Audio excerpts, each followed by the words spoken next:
Le monde des morts influence l'homme tant qu'il est endormi. Les morts ne sont pas partis, ils sont juste dans un autre plan vibratoire.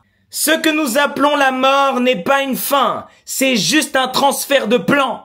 Mais tant que tu penses que les morts sont ailleurs, tu restes vulnérable. Les morts non libérés, ceux qui n'ont pas transmuté leur conscience, restent piégés dans les sous-couches de l'astral terrestre. Ils forment ce qu'on appelle en ésotérisme le monde des âmes errantes, ou les défunts désincarnés, mais non élevés.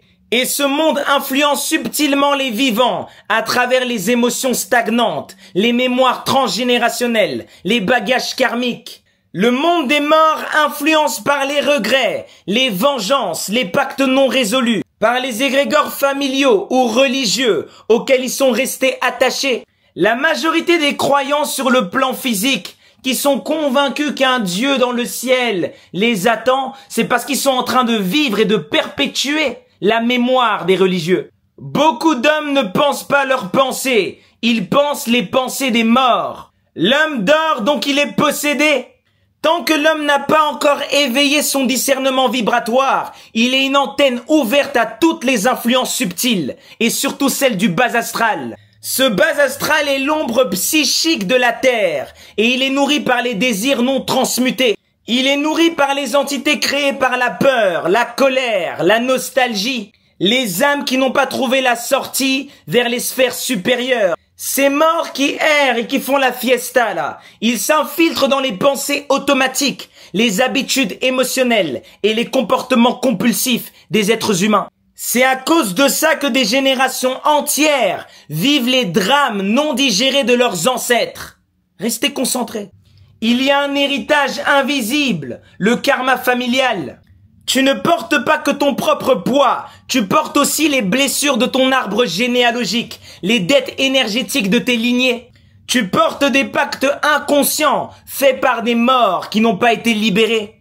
C'est pourquoi le véritable initié, il travaille aussi pour ses ancêtres et il travaille à purifier toute la lignée qui va venir après lui. Il libère les âmes de ces lignées en transmutant leur mémoire dans son propre corps. Libérer les morts, c'est se libérer soi-même. Dans les traditions dégénérées actuelles, les gens prient, invoquent, offrent des libations aux morts. Mais qui répond exactement à ces appels? Ce sont pas des ancêtres divinisés? Ce sont des entités astrales déséquilibrées, des échos émotionnels figés, des consciences fragmentées, des parasites vibratoires déguisés, des bandits. En échange de leur soi-disant aide, ils prennent ton énergie, créent des liens karmiques et parasitent ta destinée et celle de ta lignée. Invoquer les morts, c'est nourrir les fantômes de notre propre inconscience. Le vrai lien aux ancêtres, c'est redevenir un être divin. C'est devenir un ancêtre vivant.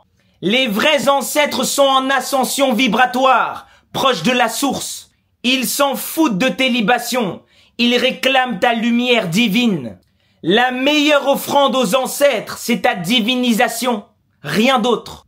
Tu les honores non par des rituels, mais en devenant toi-même un canal pur de la conscience divine. Et c'est à ce moment-là que la mémoire collective de tes lignées se réharmonise, te soutient, te bénit et se transfigure en toi grâce à toi. Les morts influencent tous les êtres humains tant qu'ils ne sont pas maîtres d'eux-mêmes. Les gens pensent qu'ils vivent par eux-mêmes alors qu'ils sont vécus par les mémoires des morts. Dès que tu éveilles ta conscience solaire, dès que tu arrêtes de vivre sous les automatismes du passé, tu n'es plus une marionnette du monde invisible. Les morts dignes sont en ascension. Ils n'ont ni besoin de ton vin, ni besoin de ton pain. Les morts parasitent tes pensées, ton chant, tes habitudes. Mais tu peux t'en détacher en élevant ta vibration, en purifiant ton aura et en te reconnectant à ta conscience solaire. Et là seulement les morts se taisent, car ils ne peuvent plus t'atteindre. C'est en t'élevant que tu les aides, mais en t'abaissant tu les maintiens dans leur chaîne de vampirisme. Libère-toi et tu libéreras 1000 morts avec toi.